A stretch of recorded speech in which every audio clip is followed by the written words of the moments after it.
This is Tom Duty, middle-aged American living in New Jersey near the Lincoln Tunnel. If you were to visit my website, you would type Howdy Doody into Google. You'll find the correct spelling of the famous puppet. You then combine Tom Duty and a Google search for my site. Your video is back. You are back, Adam. I am here. All right. My routine intro on Google Hangouts includes the big four. This is sex, politics, religion, and celebrities. Sex, no. Celebrities, no. The bulk of this is credit card debt talk, just like the title says, but we will talk about politics and No rock and roll? probably not directly religion. So, and Adam, we just the whole Bernie Sanders, Republican Party, RNC, DNC. I'd like to talk about that at the end. So, let's get started. Sure. I have that email. So I've rehearsed this a little bit, Adam. You set up the email that came from a client to you relative to the your purchase of AmeriCap. Yes, you're talking about the email from NS. I'm talking about the email that I'm looking at right now. Yeah, 627 area code, and the subject is congratulations. Mr. Massachusetts. So explain what he's congratulating you for, Adam. Well, I recently purchased, we mentioned this on the last credit card debt talk, I purchased another debt settlement company and brought it in-house to mine. It was one I was already contracted to do the work for, but now it is my company completely. And the 200 plus clients that came with that purchase have all been sending me congratulations, and all of them are quite happy to hear that I'll be handling their case. So tell me what they understood before and what they understand now, and what inspires them to say congratulations. Well, what they knew before was that anytime that an executive decision about their account had to be made, I had to put it through to somebody else to make the decision. And now the decision can be made directly by me. Okay, give an example of an executive decision. Client needs to skip a month. Oh, you were. Client's short $72 to make their payment to their creditor, and the offer will expire in 30 days. So we either front them the $72 or they miss out on an incredible offer. In the past, I would have to defer to the old owner of the company I bought as to whether or not to advance them that money. Now I can make the decision myself. Okay, it sounds, given that only a small number of your clients would understand that those executive decisions are like 1 in 10, right? Am I missing something? No, they're 1 and 2. Oh, okay. Those decisions come up quite often. You have to remember, most of my clients are cash-strapped individuals. Right. They don't have extra money to come up with. And They're just barely making it through their programs.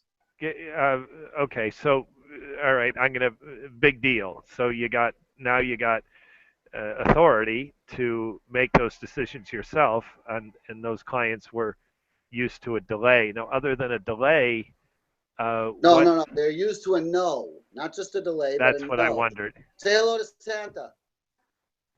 Yeah, Santa just walked behind you. This is SantaCon. There's 10,000 of them in Hoboken today, and I have yet to see one sober. Santa just walked behind Tom Duty. Santa. I don't see Santa. Just walked behind him today. Oh, I missed Santa. Yeah. There's Suzanne. There's 10,000 of them in Hoboken today. Hoboken today. Yeah, well, but not here. Not here. They don't really walk around on the street here.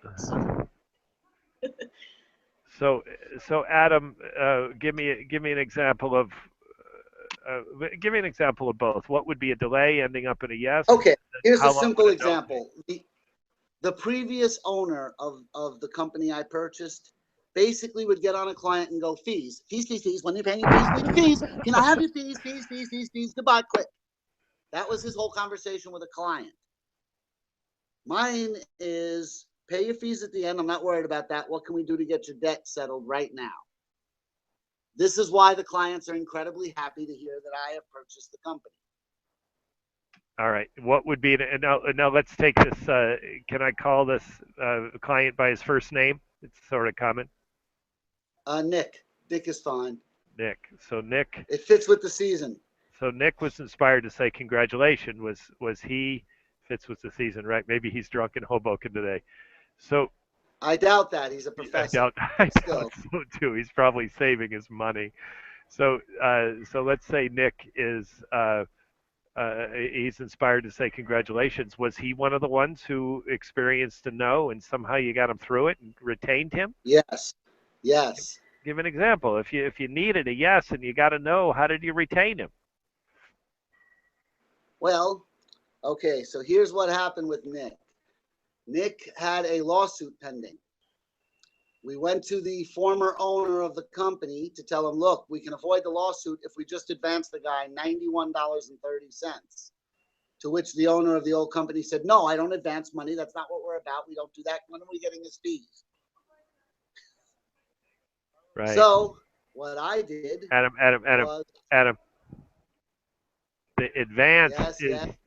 is the advance as can we call the former owner? I'm going to call him Jeff. The former owner Jeff he would see it as advancing fees. If you kind of read between the lines, it's not really advancing fees. It's just postponing the collection of fees. Correct. Say more. Correct. All I had to do was adjust the fees for an extra 2 months, 60 days, collect them in 60 days instead of now, and this client had enough to settle the debt and avoid a lawsuit. Right. To which the old owner would say, no, let him be sued. I don't care. Give me the fees. Where are the fees? I need fees. That's the only word that ever came out of his mouth was fees. He probably said the F word along with it. No, fees was the F word. All right. So go back to Nick. So Nick needed a yes on this lawsuit. He got a no, but yet somehow you retained him and he's congratulating you. How do you have a happy ending? I more than retained him. I fixed the problem, despite the owner of the company. Would you like to hear how? Por favor. Okay. Since the owner would not allow us to waive the damn fees or divert fees, what I did was I went to one of my clients that I brought into the program, and I advanced the fees for that client to myself, and out of my own pocket gave Nick the money that he needed to make the settlement. Right. In the end, it's all a shell game, though, Adam. You're moving money around that would be in your account. You're putting it in someone else's. You got the fees that are scheduled to come back to you anyways. It's kind of like loaning your employee a few bucks when you know they're gonna. Well, yes, it's like a petty cash advance. All right, Adam. I'm gonna read. So the date of this email, I'm gonna read it. It's very short. Nick writes to you. This is probably, I don't know if it's your time or my time, but it's 9:49 in the evening on the 17th. So this is fairly recent. Time. It's my okay. This would have been you mentioned he was in my time zone. So December 17th, he writes to you in the evening and he says, "Dear Adam, I take the opportunity to congratulate you for the purchase of Americadebt Capital Consultants. Also, I'd like to thank you and Robert for taking care of my case. I wish you happy holidays." Now, if you read between the lines there, this is very personal for him. He's congratulating you, knowing that you could have done the good work that you did before and done it even easier on yourself if this current status existed when he got sued. Am I right? Correct. We just made it. As far as stopping the lawsuit, we just made it because it takes days to move money around like that. Money has to clear each bank. If I had had control over that at the time, it would have taken 1 day. All we had to do was waive his fees for 1 month. Right. So, Adam, given a week or a month, pick a period of time. How often these events that were troubling, complicated, delayed, sometimes prohibitive, how often were they happening in a, you picked a period of time and tell me. Usually we get about 2 cases like this a week Yeah. out of the couple of hundred clients we're servicing. All right. So just from my standpoint, as you're, I know I Hey, can there goes see another it. Santa. I know I can see your. You're I'm gonna too give. late. He's already passed the No, camera. no, no. I'm gonna, but I do this. I'm gonna turn the light off on my screen. Here we go. We're gonna get a Oh Santa my God, there's tour. nothing but Santas. Yeah, yeah, yeah. Hang on. There's some Rudolphs, and Wow. so that's It's Hoboken Christmas tonight. in Hoboken. Yeah. So Adam, I'm gonna give the middle-aged receptionist perspective of the same email. Now, I just want you to know that not all of your like you need to know this, but I know that it's not all of your clients celebrated this email. Some of them triggered panic. Say more about that. Well, actually, yes and no. It triggered panic initially until they understood what it meant. I A lot of understand, them, but wait. Which was the one that I'm referring to? Someone who claimed there was a delay in returning phone calls, and that combined with the idea that he was getting a he. I'm not even sure he or she was getting a letter from the bank. The whole thing sounded troublesome. yes, but it was not troublesome. It was a nonsense case. There were 2 or 3 of those actually. They didn't understand the letter they received. They just thought that AmeriCapital had been sold to some other company, and now they didn't know who was servicing their account. And they actually wanted to cancel if they weren't dealing with the same staff. Right, right. I These understand. people were all in the exact frame of mind as Nick. Once we called them and explained, no, the staff is exactly the same. The only thing that has changed is the owner of the company. And when they were told it was me that purchased the company, they were quite excited and happy at the prospect. Okay, okay. So I've had no negatives. I've actually received about 112 emails similar to the one you read. 100. Well, that's a lot. So you're right. This 112 emails, about 91 calls from clients who had no other reason to call other than to congratulate me. So Adam, and given the frequency of this, some of those clients, these troubles like Nick had experienced, uh, a request for an advance became a no. Some of your clients, some of these people that wrote to you, that probably happened more than once. For some of them, yes. Yeah, yeah. So, all right, I want to move on to a different situation. You ready? Sure. All right. So, actually, I kind of want to summarize this. So, the company names are AmeriCapital, and Adam founded that. I always call you the founder, but I guess technically you're not. You're the service center manager and really not a company owner of that, but you operate it as much like it's Well, I yours. was the operations manager for that company. Right. I managed the day-to-day operations, but I was not the owner. So now, with the cooperation of one of the founders of that company, you, of course, I say like 2 years ago now, 18 months ago, you started up Financial Rescuers, and is that anywhere close? Correct? Which number would you choose? 2 years, 18 That's months? correct. 2 years.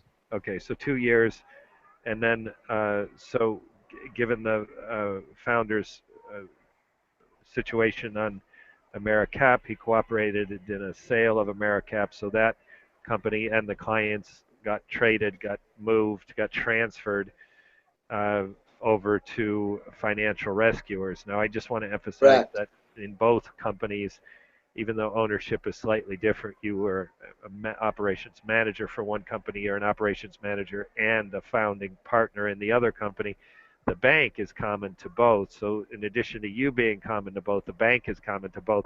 So now Correct. Nothing has changed for the clients other than who owns the company that's servicing their account. That's the only change. Adam, literally, they will have a name change on their global account. The global is the bank, but what is listed on the uh, monthly debits from their checking or savings is going to be. Will come up Financial Rescuers.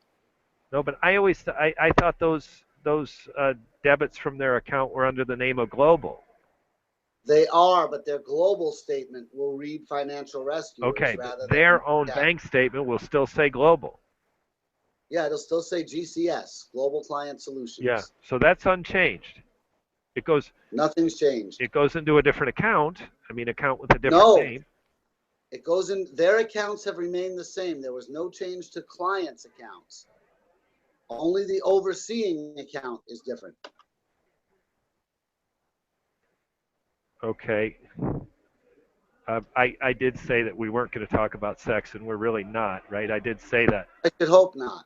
But you see there's a bare thigh over here on the wall of a woman laying on the ground. I think I can see that. All I see right now are 5 Santas walking, Yeah, 6 Santas, 7 Santas walking. there's a drunk Santa girl who's laying on the ground. Anyways, we don't need. A And drunk female Santa. you can Nice. you can see a decent portion of Santa's ass. So that's I said we were not going to talk about sex, but that's the beginning and the end of talking about sex on Credit Card Debt Talk. So Adam, I want to move on to one more opportunity. Anything else on this AmeriCap thing and Nick and No, I really didn't have much to say about it anyway. It's just all it is a merger and an acquisition. all right. So the other one is I want to specifically mention Sully, but use the situation that he's in right now, where he's very eager to have this thing settled. He's got me that he's trusted to enroll him in the program, me that he's trusted so far with 100% of the communication other than your welcome call. I've been able to tell him that you have been recognized as the authority to speak for him and that you have made offers on his behalf. Okay, so you can Not speak. only have we done that, not only have we done that. Adam, let me just finish the question. So you can speak specifically about Sully, but what I really want you to do is expand it into this general patience is rewarded in this game, and when the offers are out and you got very anxious clients, it can be trouble. So talk about Sully It can be specifically. trouble. There is no way to rush an answer. It's So- not possible to rush an answer. If clients don't understand that, we run into big problems. Right. So say more. What is? I mean, they should leave you alone, let you do your work, but they can't leave you alone too long. How would you advise a client if you were advising you're out of this business and you're advising a neighbor to how to communicate with his or her debt servicing company? Give a once a week call and check in. Do not call every day or 3 times a day saying, did we get an answer? When your debt servicing company has an answer, they're going to be only too happy to call with the excited news and tell you. So once a week is okay. Once a week is fine if you're in the middle of a negotiation. If you're in the middle of saving, which Sully isn't, but if you're one of those people who pays every month, don't expect to pay $300 and have $80,000 in debt settled in 2 days. That's not going to happen. Right. Oh, right. You're laughing, but we get that all the time. No. Let me. So in other words, if you're a new client, you need 3,000 to settle your first debt, and you're doing 300 a month. Some of that's And going you made 2 payments, so there's 600 in your account. You should not be calling us saying, so what have you settled so far? Right. Okay. However, like Sully is a lump sum payment, all the money that you need to settle all 4 of his accounts with 3 of his creditors is already deposited. So it's there, it's available. You just have to do the work. Now, in that situation, either you've reached the amount of money that's needed to open negotiations by a lump sum, or by reaching the magic point of. So. Or by reach the magic point with the monthly payments. Now it's time to up the frequency in talking to you. You do think that's good. That's encouraged. Not encouraged, but certainly not discouraged. Well, wait, I didn't hear the beginning because my phone rang. What I'm saying is that when the money's not there, I mean, you can't settle debt that you don't have money for, even though you get a reduced payment. Correct. The reduction is not down to 0, and it's not down to 300 on 10,000. So when you get enough money where you can open negotiation, that's a time that you would not discourage a client from calling weekly. However, as that money accumulates, a weekly call is unnecessary. Well, that's true. But like I said, one of our major issues with clients in the company is they sign up, they make their first payment. Let's say, like you had said, they have 20,000 in debt. They're going to pay 300 a month for 36 months or whatever the case is. 60 days into their program, there's $600 in their escrow. They're calling us up saying, "Is everything settled? Did you speak to all my creditors yet?" If we were to do that, they'd be sued by every creditor because the creditors now know they're represented. They know there's a chance they won't get their money, and they're going to go run to secure it, and we don't have a penny to offer. We have $600 on 30,000. That is not going to settle your debt. Right. Adam, let me put that in my words. Please try. Part of your professional services is the idea of buying time. You do not, you want to make only necessary communication with the creditors prior to having enough money to convert that into a settlement. Until you have enough money, it's not only not to the client's advantage to be opening negotiations, it could be to the client's disadvantage to open negotiations. It would definitely be to the client's detriment if we open negotiations without enough money to make an offer. Right. If we contact the creditor and we don't have any money to offer, it's basically a wasted phone call. Right. So explain how Sully is different. Sully, like you said, paid the entire amount he needs to settle all his debt up front in one shot. So I have the money automatically to make the offers. The only thing we needed, and thank you, middle-aged receptionist, was who to call to make the offers to, because it's been a while. The debt is old. Right. We have that information. There is still something missing. We need all the information for Mrs. Sully. Okay. Because one of the debts is in her name. You have 4 accounts. Yes, and one or two of them are in her name. And they won't talk to us without her social, date of birth, etc. But you have it, Adam. I don't know if Robert has it. No, you have it, and if you don't, I can have it to you in a click because I have it.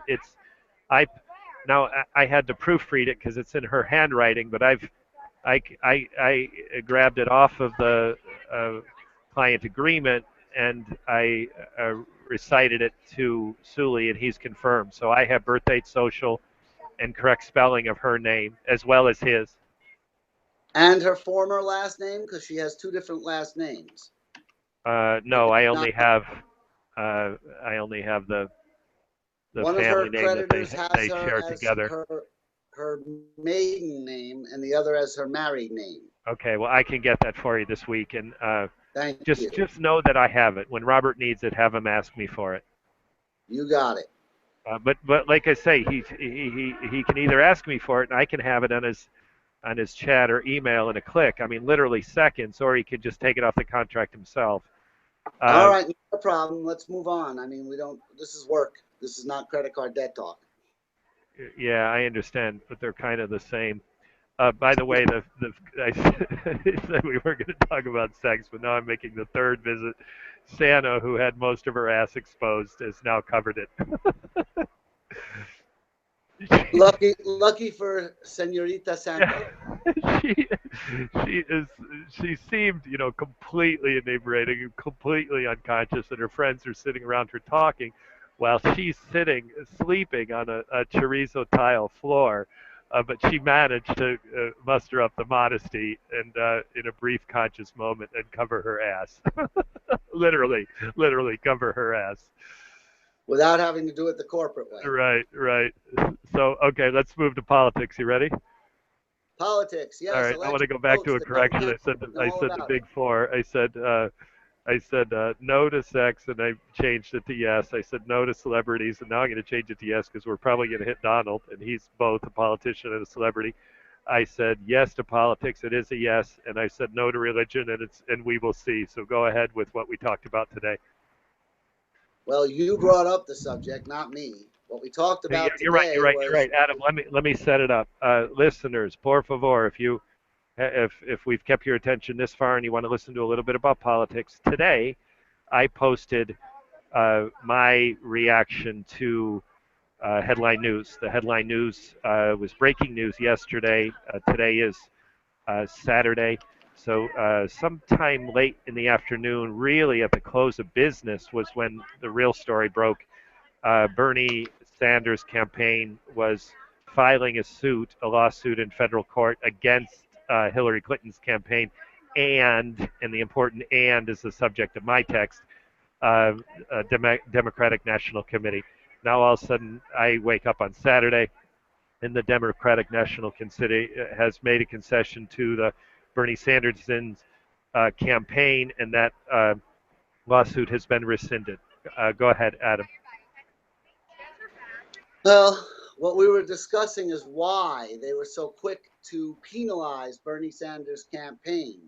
The Democratic National Committee and the Republican National Committee this year are both faced with candidates that kind of go against the principles of the committee. The committee is a fundraising committee dedicated to raising funds for the Democratic and or the Republican candidates. They do so by going to corporations and saying, whatever you want, corporation, we'll do for you if you help us pay to get our candidate elected. If you want us to make sure that the houses in your neighborhood are all mowed down and the people whatever you want to dump toxic waste in the drinking water, not a problem. Just give us enough money to get our candidate elected. That's politics today in America. That's how they work. It's a fact. It's provable. There are documents for all of it. Anyway, all right. Bernie Sanders cannot be bought by corporations. Donald Trump is the corporations. He can't be bought by anyone because he is them. These two candidates are driving their national committees insane because the committees can't raise any money because the corporations that would give them the money are saying we don't know what they'll do when they're elected. No. Nothing Say Debbie more. Wasserman Schultz. Adam, I gotta back you up. These candidates, you're speaking of two candidates, Donald, of course, for the RNC, Bernie for the DNC. They're driving their parties crazy. Say more. How do you know it? Because I look for evidence, and quite honestly, until this Bernie Sanders, there wasn't one that was so conspicuous. Okay, Google Reince Priebus on Trump. Reince Priebus is the Debbie Wasserman of the Republican National Committee. Okay. He would love for Trump to drop out of this race. He cannot stand Donald Trump. He has made it public several times. So he is Karl Rove, the chairperson of the RNC. Yes, he is the Republican National And give an Committee's example. How chairperson. public has he been about wanting Donald to go away? Trump out of the race? He's been incredibly public about it. He's done interviews with several media outlets and TV interviews about it. Yeah, see, I guess I think what my error in the past is I overlooked that because I don't even know who he is. And quite honestly, I didn't think I cared. Now I do care. Well, there's one more thing you should know. Karl Rove, who is the chief strategist for the Republican National Committee, has been on Meet the Press and other major news shows talking about how Trump is a joke candidate. Really? He does not want Trump in the primaries. All right. Let me backtrack you a little bit. So you got Bernie, the Donald. They're driving their committees crazy, and now you just gave not only a couple examples, but in addition, a couple of people with multiple examples. You would say the Republican, as you've illustrated, is more visible and outspoken in denouncing Donald than the DNC is. For the DNC, it's new. Am I sort of right? The DNC, because of Democratic principles, really can't say as much about Bernie as the Republicans can say about Donald. Okay, so yes, they are now speaking out against Bernie. However, in general, they're doing it less than Donald. Well, yes, because the Republican National Committee cannot raise its corporate funding because of Bernie, because corporations have no idea what Bernie will do. However, Bernie does toe the party line under the Democrats, whereas Trump does not toe the party line under the Republicans. Meaning his political ideology matches does not the party. mix with the platform. Yeah. Bernie's does mix with the Democratic platform, but it goes a step further. As Bernie would put it, he believes in a democratic socialism. Right. Not pure socialism, but democratic socialism, which is very, very different. It still is a free enterprise system, but it makes sure that the deck is never stacked in the favor of somebody who happens to have more money. Right. The way things are now, you could buy your way out of just about anything.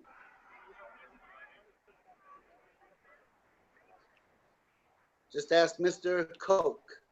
He'll tell you how he buys his way out of hundreds of millions of dollars in fines every year. Right. It would be So, Mr. David Koch, to be precise. I'll call him out. I don't care. so Adam, with his said, what do you think is going to happen? What about? Let's talk about Bernie first, because he's in the news. You Bernie will obviously, be left alone. The trouble is he's not going to get anywhere near the funding Hillary will get from the Democratic National Committee. Hillary is their I don't know what you'd call it, their favorite child. yeah, you bet she Because is. Hillary is beloved by the corporate sponsorship. Bernie refuses to take a single dollar of corporate money and therefore is not loved by the corporate sponsorship. But again, he does toe the party line and believes very much in democratic principles. Right. Trump, however, is the exact opposite. Talk about a polar opposite. Trump is a fascist. Trump does not want to be president so much as he wants to be dictator. Right. That are just insanely stupid, and no politician in their right mind would ever say these things. But Trump, Mr. Diarrhea of the Mouth, lives to say these things. So, Like, let's just carpet bomb the entire Middle East. I think I haven't heard carpet bomb, That's but Trump. I have heard bomb the shit out of them. Well, yes, I was being nice. I cleaned it up a little bit. So, But that's what it means. You can't how- just do that because of the tens of thousands of innocent people that would be hit by those bombs. ISIS is actually a small group in comparison to the general population of the Middle East. yeah, of course. And But not in Trump's eyes. In Trump's eyes, every Muslim is ISIS. Every ISIS person represents every single Middle Eastern person there is.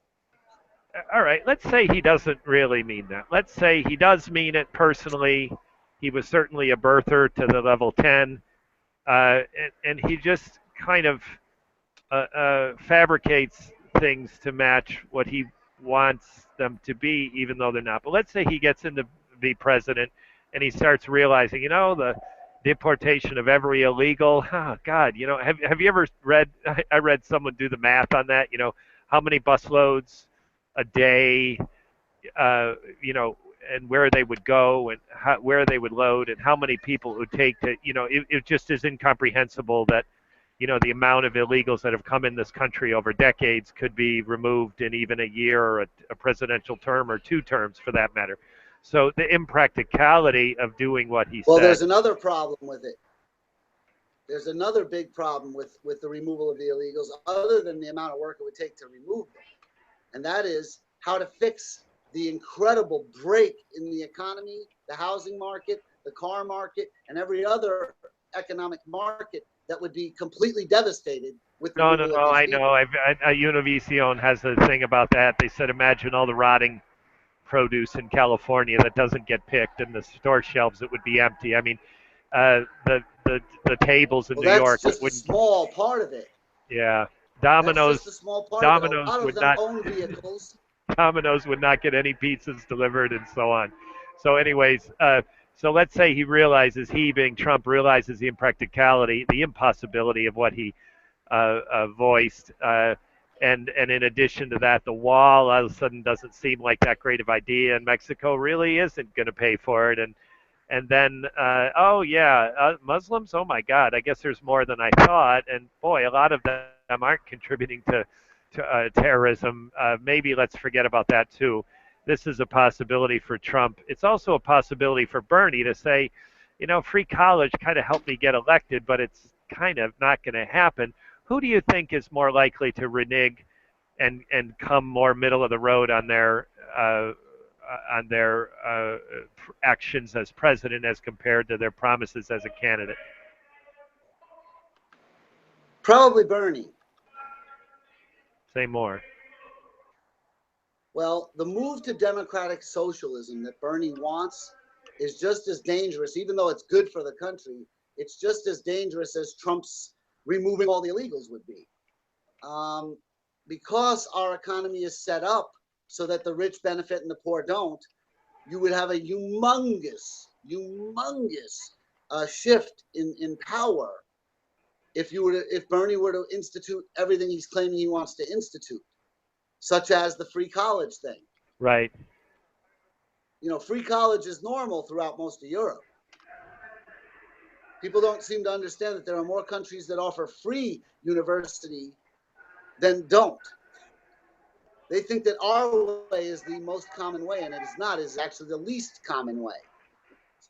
Okay. So, but when you said Bernie, you mean so Bernie would be in a more natural position to absorb, hey, I'm not really going to get it done, but I'm going to fix some other things.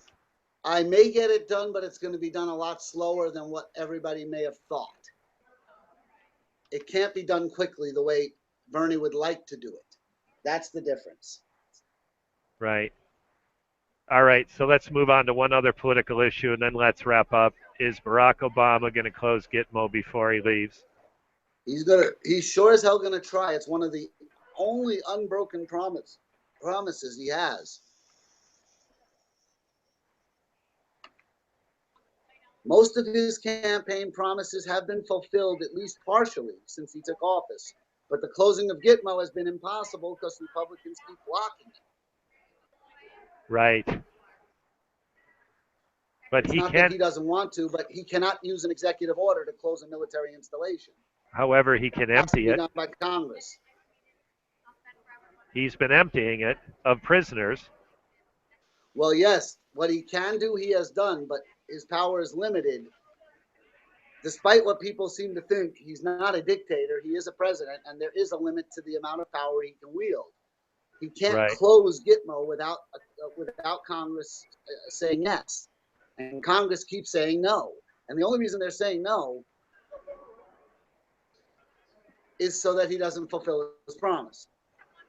Well, then why is he so successful None. at reducing the number of prisoners? He's been quite successful. Yes, again, reducing the number of prisoners there is doable by the president. So do you think, okay, let me change my question. By the time he leaves, do you think it will have 0 prisoners? No. I think new prisoners will replace old prisoners. Yeah, yeah. I mean, if we just put him someplace else, why does it matter? Well, people claim they prefer these prisoners be held off American soil. But that can still be accomplished, as we have bases in like 12 countries that I can think of off the top of my head. Yeah, that is as much American soil as the soil that John McCain was born on.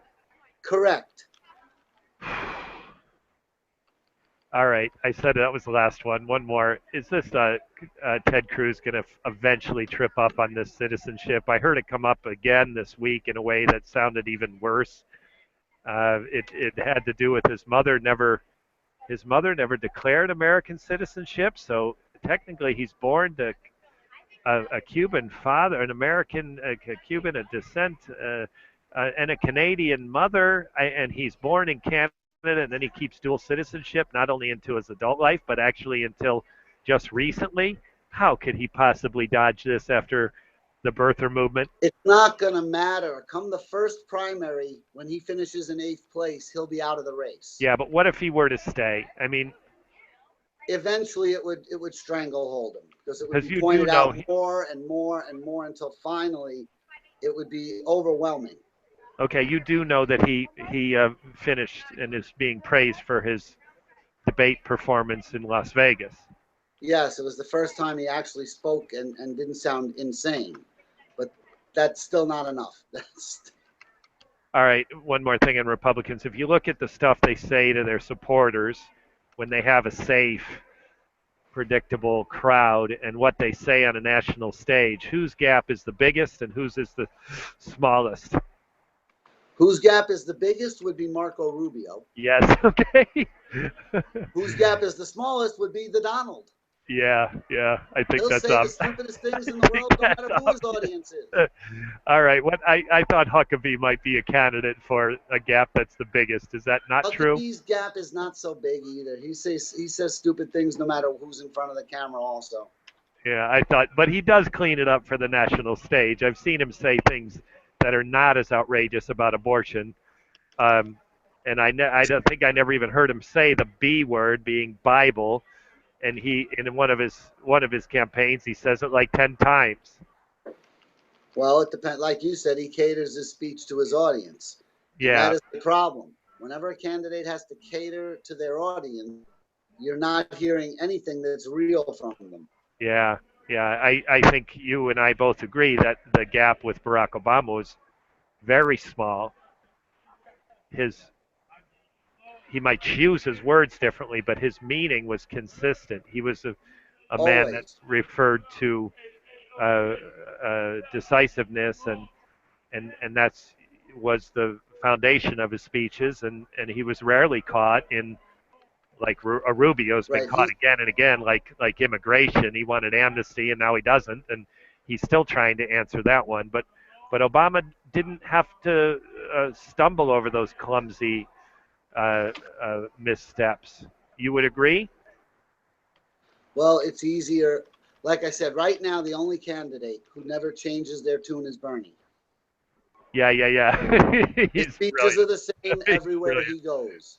Yeah, His he tunes had ever. there's a YouTube video that got put in front of me, and it had Bernie Sanders just trashing Greenspan in a session of Congress.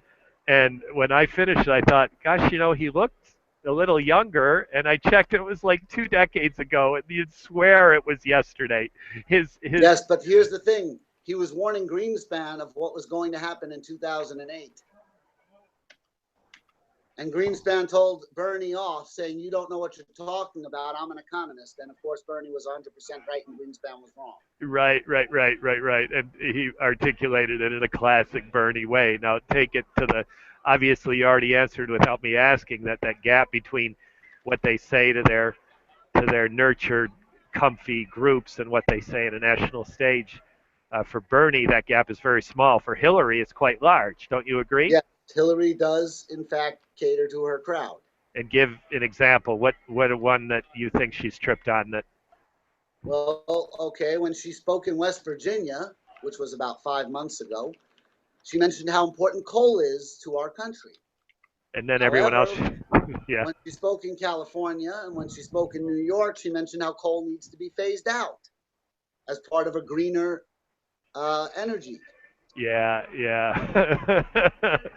Oh well, all right. By lying to any part of your constituency, you don't deserve to be elected. Yeah, but many times they are elected, and then I understand that, but you don't deserve to be. Many then times, many people get things they don't deserve. and then we wonder why they're so slippery in their policy. It's here. Look at this row, Adam. Oh, wait, keep the camera on that for 1 second. Here. Look at my bed. Look. Santa Santa passed out drunk. No. There was a woman Santa with her ass showing. No. These the ones I Both just my showed bed. you are all upright, and it's relatively early. We are in the process. Hold on. We are in the process of packing for our trip. So you are now seeing the explosion of my closet. the explosion of a closet that has to be forced into suitcases. All right.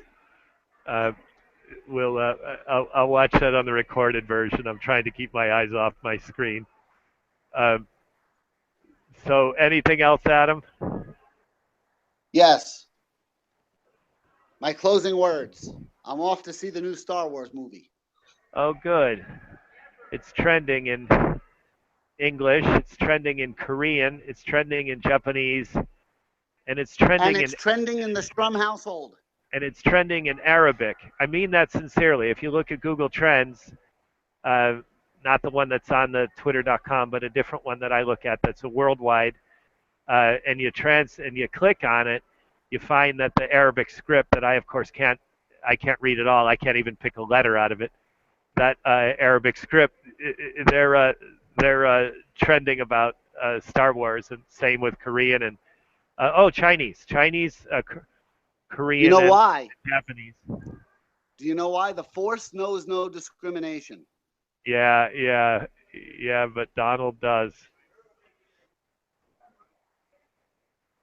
All right, amigo. Have fun this week. You're traveling on what day?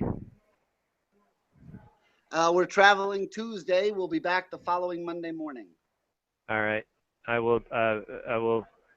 I hope you make a few minutes for politics along the way, but otherwise, enjoy your time and enjoy your time away from Tempe and the debt business. And I'll finish with your All right, contact thank you. info. All right. Ciao. Adam ciao. is. We talked quite a little bit about who Adam is in concept. He's now the owner of one company that's been dissolved and incorporated into his, which is Financial Rescuers. It was formerly known as Capital One or AmeriCapital. AmeriCapital still has an active website. In fact, it's generating leads.